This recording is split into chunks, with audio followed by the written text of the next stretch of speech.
Empowerment లో ఆడవాళ్ళకి ప్రతి ఒక్కరికి ఒక గుర్తింపు ఉండాలి. మనం ఇల్లు వంట అనేది కాదండి, మనకంటూ ఒక రికగ్నేషన్ వస్తుంది, మనకంటూ ఒక ఇక్కడ ఫేమ్ ఉంటుంది, మంచి ఇన్కమ్ స్థాయి ఉంటుంది. సో అలానే ఉమెన్ ఎంపవర్మెంట్ లో ప్రతి ఒక్క లేడీస్ కి చెప్పే తరుణంలో నాకు అప్పటికి ఒక 2 లక్షలు 3 లక్షలు ఇన్కమ్ వస్తుంది. అరే ఎందుకు వినట్లేరు వీళ్ళు, నాకు డబ్బు వచ్చినా వినట్లేదు. సో నేను ఇంకా నేర్చుకునేదాన్ని, అంటే నేను ఏదైనా నాలో ఏదైనా మిస్టేక్ ఉందా అని వాళ్ళు నో అన్నా సరే, నాకు ఇన్కమ్ వచ్చిన తరుణంలో నన్ను 72 మంది నో అన్నారు నాకు ఇన్కమ్ వచ్చిన. సో వాళ్ళ గురించి నేను పని చేయలేదు, నాలాగా లీడర్ గురించి నేను పని చేశాను.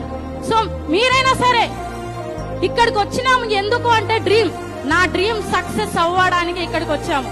సో డ్రీమ్ గురించి పని చేయండి. ఈ రోజు నా ఇంట్లో ఒకే రూమ్ లో నాకు అసలు ఫ్రిడ్జ్ అనేది తెలియదు, టీవీ అనేది తెలియదు, ఏది తెలియదు. కానీ ఈ రోజు దేవుడు నాకు అన్ని ఇచ్చాడు. ఈ రోజు నేను ఇల్లు తీసుకున్నాను, 1 కోటి రూపాయల ఇల్లు తీసుకున్నాను. పిల్లలకి ఈ రోజు ఇంటర్నేషనల్ స్కూల్లో చదువు ఇప్పిస్తున్నాను.